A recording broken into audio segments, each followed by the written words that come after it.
Data तो सांगतो, हे काय माझा डेटा नाही आहे. अनेक वर्ष बारामती लोकसभा मतदारसंघात महाराष्ट्राच्या मायबाप जनतेमुळे मला दिल्लीत काम करायची संधी मिळाली आणि सातत्याने आमच्याकडे केंद्र सरकारचा डेटा आहे आणि हे डबल इंजिनचं सरकार आहे. म्हणजे इथे आणि केंद्रात त्यांचंच सरकार आहे आणि केंद्र सरकारचा जो डेटा वारंवार येतोय आणि वास्तव जे तुमच्या चॅनलवर मी टीका करायसाठी भाषण आज केलेलंच नाही आहे. मी महाराष्ट्राचं वास्तव किंवा जे 5 प्रोग्रेसिव्ह राज्य आज जी आहेत, जो केंद्र सरकारचा डेटा सांगतो त्याच्यात महाराष्ट्र नाही असा केंद्र सरकारचा डेटा सांगतो.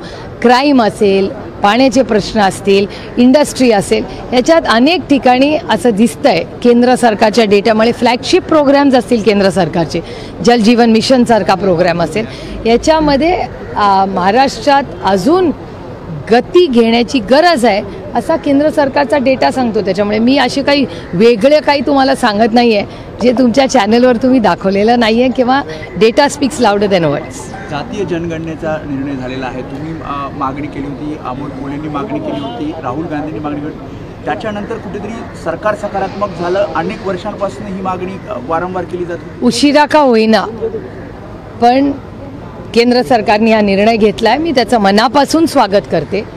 राहुलजी असतील, अखिलेशजी असतील, लालूजींचा पक्ष असेल, तृणमूल काँग्रेस असेल, अनेक पक्ष, इंडिया अलायन्स, अमोलदादा कोल्हे, मी स्वतः, आम्ही सगळ्यांनीच इंडिया अलायन्सची अनेक वर्षांची ही मागणी आहे. आम्ही सेन्सस मागतोय, डिलिमिटेशनवर चर्चा मागतोय आणि असे महत्त्वाचे गोष्टी या ज्या सगळ्या आहेत या तातडीने करण्याचं गरजेचं आहे. याच्या आणि महिला आरक्षणाचं बिल, एक स्पेशल सेशन केंद्र सरकारने बोलवलं आणि महिला आरक्षणाचं बिल आम्ही पास केलं, त्याची अंमलबजावणी, या सगळ्या गोष्टी एकामेकाशी इंटरकनेक्टेड आहेत. त्यामुळे कास्ट सेन्सस, महिला आरक्षणाचं इम्प्लिमेंटेशन, त्याच्यानंतर डिलिमिटेशन, या सगळ्या गोष्टी 2025-26 पर्यंत तातडीने केल्या पाहिजेत. कारण का ह्या सगळ्या 2029च्या लोकसभेसाठी अतिशय महत्त्वाच्या आहेत.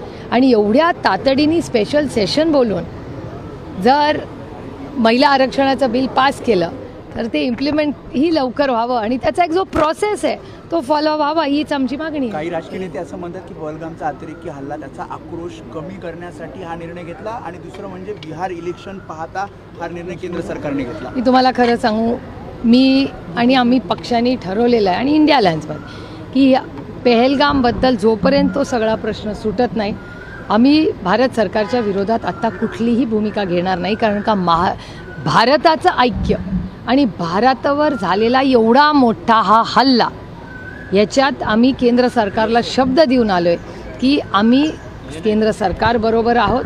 त्याच्यामुळे पुढचे काही दिवस हा विषय आपण सगळ्यांनीच, आणि मी तुमचे जाहीर आभार मानते की ह्या बाबतीमध्ये अतिशय संवेदनशीलपणे मीडिया वागलेला आहे.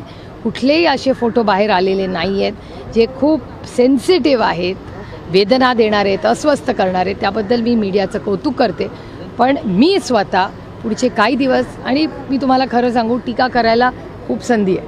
पार्लमेंटचं सेशन होईल तेव्हा पूर्ण ताकदीने त्याच्या विरोधात बोलू. पण आत्ता मला असं वाटतं की एक 8-10 दिवस या बाबतीत आम्ही सगळ्यांनीच अतिशय जपून आणि संवेदनशीलपणे बोलवावी अशी वारंवार मागणी केली. नाही, मी मीटिंगमध्येही मागणी केली होती.